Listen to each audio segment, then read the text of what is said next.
Viewers, Jessore জেলার জিগরগাছা থানার ভিতরে কাটাখাল নামে একটা পার্ক আছে।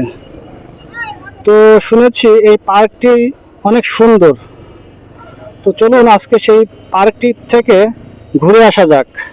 এটা হচ্ছে জিগরগাছা বাজার। আর এই বাজারের থেকে যে ডাইনে চলে গেল যে রাস্তাটি, এই রাস্তাটিতে আমরা এখন প্রবেশ করব ওই কাটাখাল পার্কে যাওয়ার জন্য। তো সাথেই থাকুন ভিডিওটি শেষ শেষ পর্যন্ত দেখার জন্য।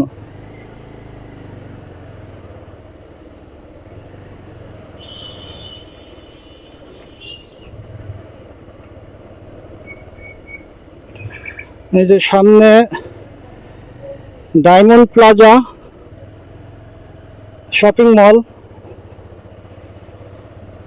সামনে এই ডায়মন্ড প্লাজা শপিং মল থেকে 1 কিলোমিটার মেবি সামনে হইতে পারে এই কাটাখাল পার্ক। আমরা সামনে একটা ভাইয়ের কাছ থেকে শুনে নিই আসলে এদিকেই কিনা।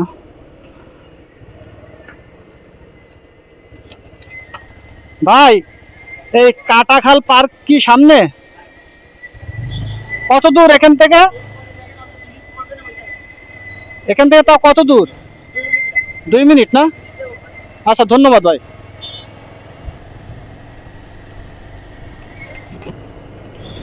এখান থেকে 2 মিনিটের রাস্তা।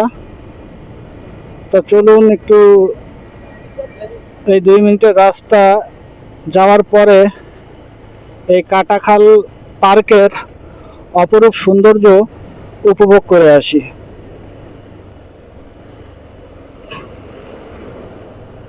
যে এখানে সুন্দর একটা ব্রিজ, এটাই সম্ভবত হইতে পারে কাটাখাল পার্ক, জিগরগাছা থানার ভিতরে।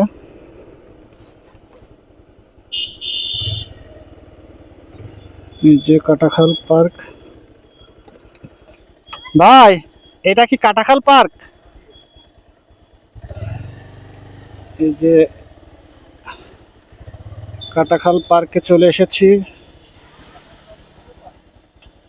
এটা এখানে সুন্দর বসার জন্য জায়গা আছে।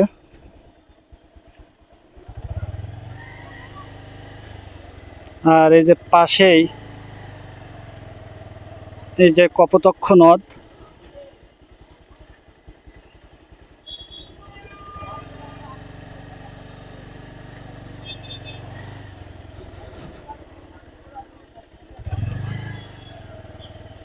এই যে দারুণ একটা বটবৃক্ষ আছে এখানে। আর বটবৃক্ষ নিচে যারা ঘুরতে আসবে তাদের জন্য সুন্দর একটা বসার ব্যবস্থা আছে। এটা কাটাখাল বঙ্গবন্ধু পার্ক। আচ্ছা, ধন্যবাদ ভাই। আর এখানে এটা কি কপোতাক্ষ নদ, তাই না? ও আচ্ছা আচ্ছা। এখানে তো যারা ঘুরতে আসবে তাদের জন্য সুন্দর এই যে বসার ব্যবস্থা করে দিয়েছে, তাই না? হুম। আচ্ছা, এইটা এইটা কি গাছ বলতে পারবেন? বট গাছ না? অনেক পুরনো। কত বছরের পুরাতন তাও?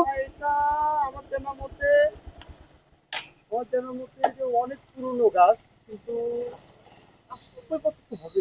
80-90 বছরের গাছ আমার জানা মতো। ও জন্ম থেকে দেখে আসছে এই গাছ।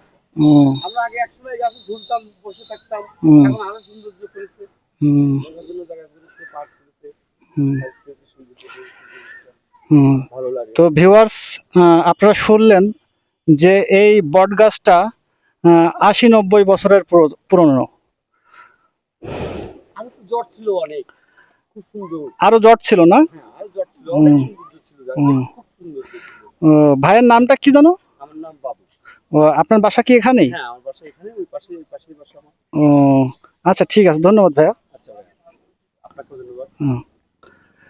এই যে এখানে সুন্দর মতো যারা ঘুরতে আসবে তাদের জন্য বসার ব্যবস্থা, আর এখানে প্রচুর আম গাছ লাগানো আছে, দেখতে পাচ্ছেন।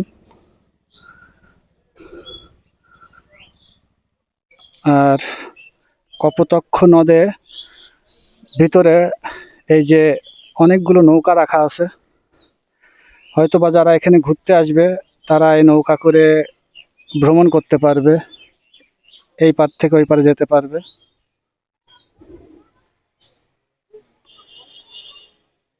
আর এই বট গাছটা কিন্তু অনেক সুন্দর লাগছে। এই গরমের ভিতরে গাছের শীতল ঠান্ডা ছায়া যে কত ভালো লাগে, প্রাকৃতিক যে ছায়াটা অনেক সুন্দর। তো ভিডিওটি কেমন লাগলো, যদি ভালো লেগে থাকে অবশ্যই একটা লাইক, কমেন্ট, শেয়ার পাইতেই পারি আমি। তো সবাইকে ধন্যবাদ।